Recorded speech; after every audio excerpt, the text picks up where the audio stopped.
So, long time no see. I do apologize for ghosting the internet for a while. That's a lie. I am chronically online, but I haven't posted in a while, so that's what I mean. I do apologize for that. But, it's okay. I have been making strides in other ways of my life, and trying to get back into it. So, thank you for bearing with me, and welcome back. Or welcome, if this is your first time here. So, today's topic, I thought I would talk about how to make a really big project. Of course, specifically for me, that's gonna look like a comic book, but really making any big art project less intimidating. And if it's less intimidating, you're more likely to start and continue it and finish it, right? So I think that's important. First thing that I've done is broken up this kind of huge fantastical story into more bite-sized pieces. I think my brain just really needs to see something completed before feeling a sense of satisfaction. Otherwise, when it just feels like there's no end in sight, it just feels really hopeless. So yeah, I definitely need to have sections that can be completed in a timely manner to register that satisfaction of a job well done. But yeah, and then having a more bite-sized piece instead of this ginormous project is just more manageable. So what I'm kind of working on now here in the video is the first bite-sized piece, which is about the length of one comic issue. I also think it's a good stopping point if maybe I needed a break or whatever. And it helps me organize the plot, right? Because I don't have to write super far ahead. I can just kind of worry about the issue in front of me. So I'm just writing an issue or two and then jumping right in. I don't have to plan out something so just an entire universe before getting started. I think I thought that for a really long time. And then, 10 years passed and I never worked on it. So, yeah. But I do feel if you have a really big idea, right, big project, you should certainly have, a skeleton, an outline, a guide prepared. If you just have, like I said, a long story or a very complex world, a lot of characters, again, the thing is we want to jump right in. So, yeah.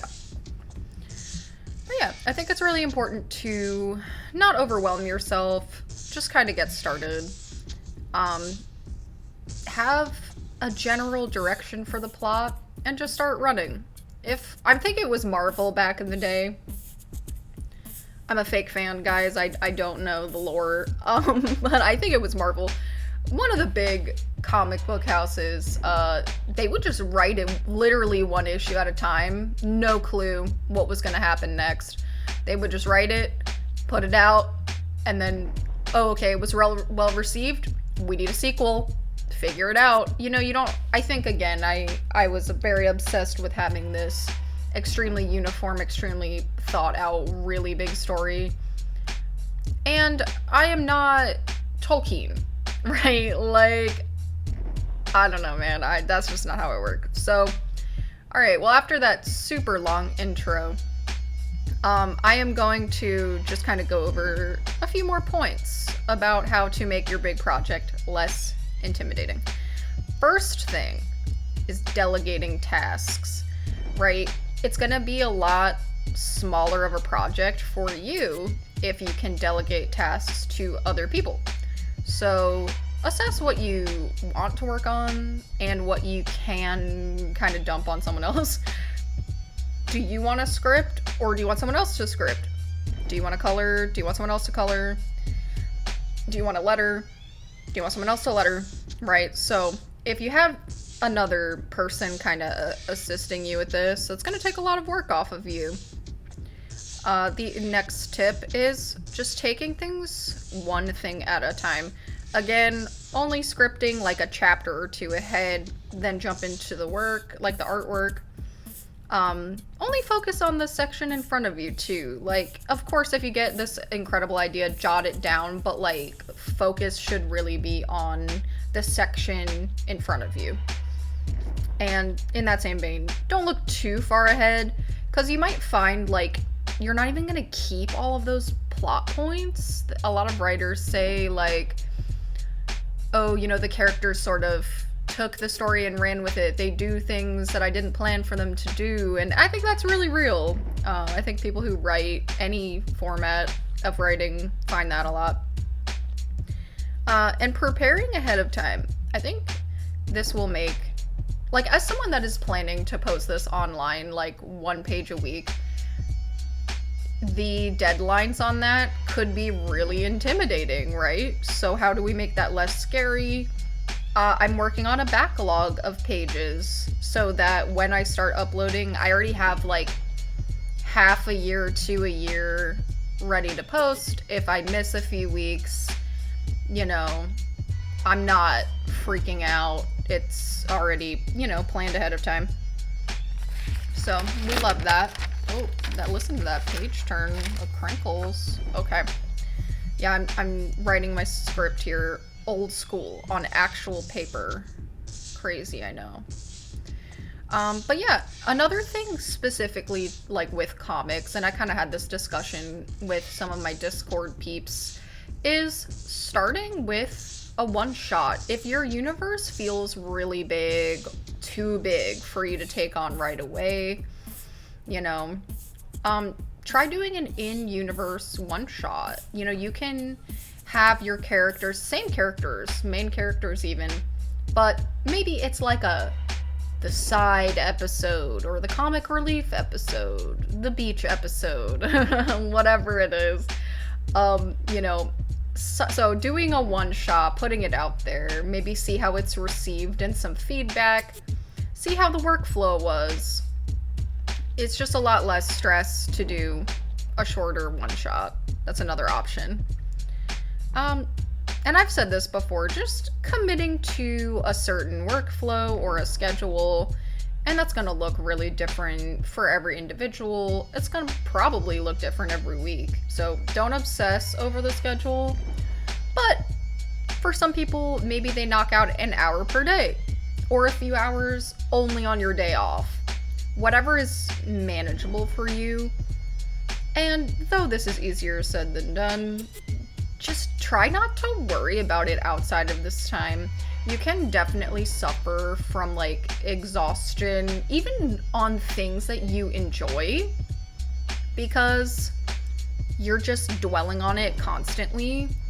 And if you find that exhausting, I would encourage you to try to engage in active rest from your art if you can. So again, maybe knock out an hour a day or X number of hours on your day off, whatever it looks like, and try to separate your work time on art from your rest of your life. This next one, I'm really bad at, which is taking breaks.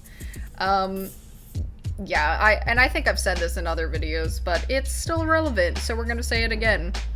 Love Pomodoro timers. If you're not familiar with that, it means tomato in Italian, I think. Anyway, you basically set your timer. Traditionally, I believe it's like 25 minutes on, and then X minutes for a break, and then 25 minutes on. But you can set a Pomodoro timer for any interval. And I know when my ADHD brain is on the fritz, sometimes that looks like 5 minutes of like focused work, and then 5 minutes goofing around on the phone, and then back to 5 minutes of focusing on the work. And I don't know, I think structuring it like that just makes me feel a lot less like guilty about needing so many short breaks. So yeah, just do a modified Pomodoro if you can. Again, great for my ADHD brain. And do not be ashamed for whatever interval you need. We all have goldfish brains, seriously. Our attention spans are so dog doo because of social media and internet addiction. But that's for another video. We're not getting into that. Right now, just try modified Pomodoro. I think a lot of artists actually do really well with that. And just like, next thing, don't be too serious or give yourself barriers. There's like this saying, I don't know if it was a comedian or something. Someone was talking about how, oh, if the bread has a second wrap on the inside, right? Like you have the outer bread wrap and then you have the inner bread wrap. He was like, I can't buy it. Like it's like this barrier to the bread. Like I will not bother. And again, maybe this is an ADHD thing, but you know what? I find I give myself a lot of like artificial barriers. Like, oh, you have to work on it in your chair sitting upright. That's not true. Like, that's like an arbitrary thing. Like, no, if you're getting more work done comfy in bed and not recording every single thing you draw, then hey, maybe like take some time to go like lay in bed and work on the thing. That's still productive. So yeah, just like get to drawing, y'all. Like, don't give yourself these like arbitrary barriers like I do. I don't know if anyone relates to that. And I'm sure I've said this in other videos, but I need a constant reminder of this. Asking for help. If maybe you are intimidated, like on your project, because you don't know how to do something, and I think a lot of people feel this way. I know I get hung up on certain things. Like sometimes I procrastinate like formatting something because it's not, I'm getting better, but it's not like my strong suit. I usually am the one just kind of producing the art. Like I don't really do all the logistics stuff, so it kind of scares me a little bit. Like I find that intimidating, but I have to get comfortable asking for help and, you know, asking my art friends, hey, do you know how to do this? Can you show me? Asking coworkers at, you know, the comic company I work for, hey, you know, our really smart formatting guy, how do? So, and then certainly there's also tons of YouTube resources, so don't feel dumb for not knowing something, just look to find the answer. I hope these tips were helpful, and I hope your project is now less intimidating. Thank you so much for watching to the end of the video, and I'll catch you in the next one. Bye!